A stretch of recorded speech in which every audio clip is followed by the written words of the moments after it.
So, lads, today we're going to be talking about something that has become a trend right now, and why it's always Caitlin Clark, I don't know. So, obviously, there are more than one mistake in this picture here. You can see Aja Wilson is a Sparks player, apparently. But Caitlin Clark, her name is misspelled. Her name has been misspelled to Kelton Clark.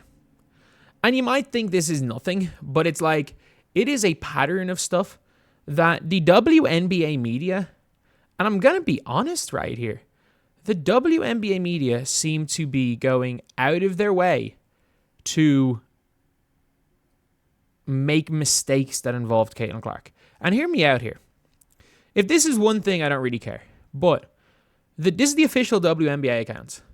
By the way, the WNBA also made sure to leak Napheesa Collier's Defensive Player of the Year and Caitlin Clark's Rookie of the Year. They leaked Caitlin Clark's Rookie of the Year like 10 days before it was announced. They leaked it. And obviously, she didn't even really get her moment because, actually, I was about to say, like, by the time she leaked it, she knew. But actually, yeah, you're right. I'm pretty sure, I'm not sure she even knew when it was leaked.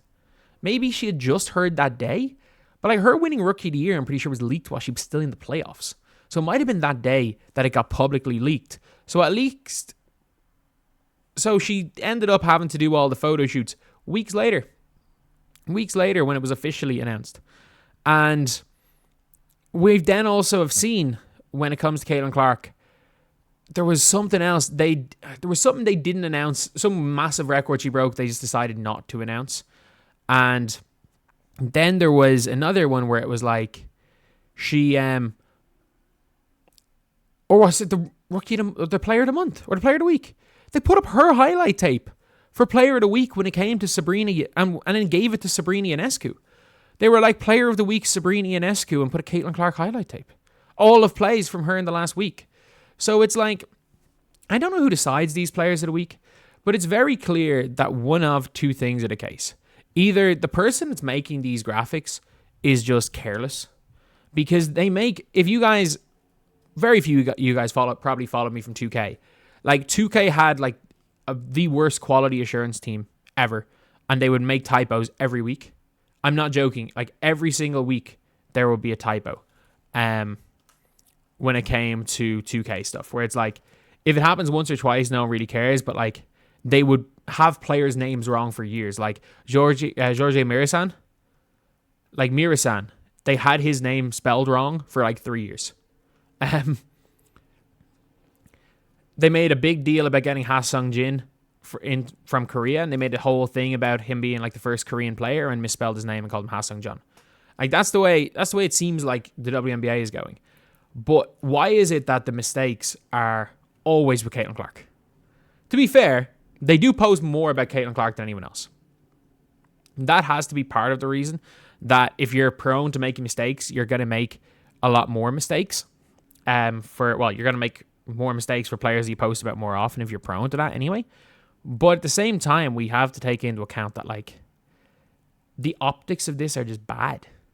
Like, I'm not saying it's the end of the world or anything, but we can point out that the optics of this are bad. And if I was a main journalist, and I think that there are a lot of like outlets out there are a lot of people with WNBA credentials that actively are against Caitlin Clark, that are actively against her, and they want to do whatever they can. Like, heck, do you guys not remember, like, 2 weeks after the Olympics, somebody that came out and said ESPN were right with their top 15 players, and in fact 3 or 4 more players that were ranked below Caitlin Clark are actually better than her. And by the way, this is after Caitlin Clark had come out of the Olympics for her first 3 games, averaging 25 and 10. And I think they won their first 3 maybe. I think at this stage she was averaging 25 and 10 post-Olympic break. Or say, no, it wasn't. It was after 2 games. She was averaging more than 25. It was 27 or 28 and 10 or something. And then, as well as that, she had just come off her last like games before the Olympic break. She had just broken the assist record, And she had also just had her like game where she created the most points in the history of the WNBA in her 29 and I think it was a 29 and 13 assist game against the Mystics.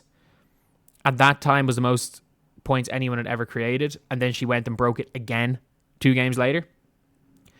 But yet she was basically implying that, you know, Bree Jones and Ezzy Magbagor and 3 or 4 other players were better than her. Like, to be fair, that journalist is still saying Kelsey Mitchell's better now, which is hilarious because Kelsey Mitchell's, it's her 7th year in the league and it's her first time. I'm not joking. It's her first time winning more than 33% of her games. But yeah, it's like, if I was somebody that was trying to be impartial with the media and try to not show bias, I'd be extra careful if I was putting something out about Caitlin Clark. And luckily enough, I'm a person with a microphone who just records themselves talking about a sport from literally anywhere in the world. You could be, one day I could be in Minnesota. The next day, heck, if the finals ends in 4 games, I'll be in an airport. I'll be in an airport uploading on 3G.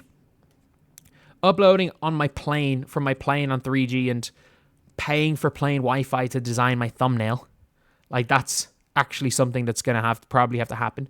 And then, you never know. I haven't recorded yet from a bathroom. I've recorded from a tent. I've done all this stuff.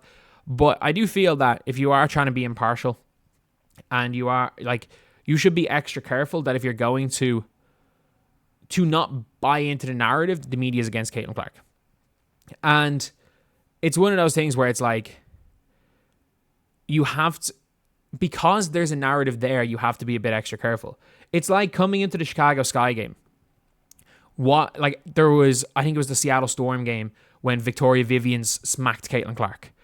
She just swung at her. And then Caitlin Clark got 3 or 4 like way, way too hard hits in that Storm game.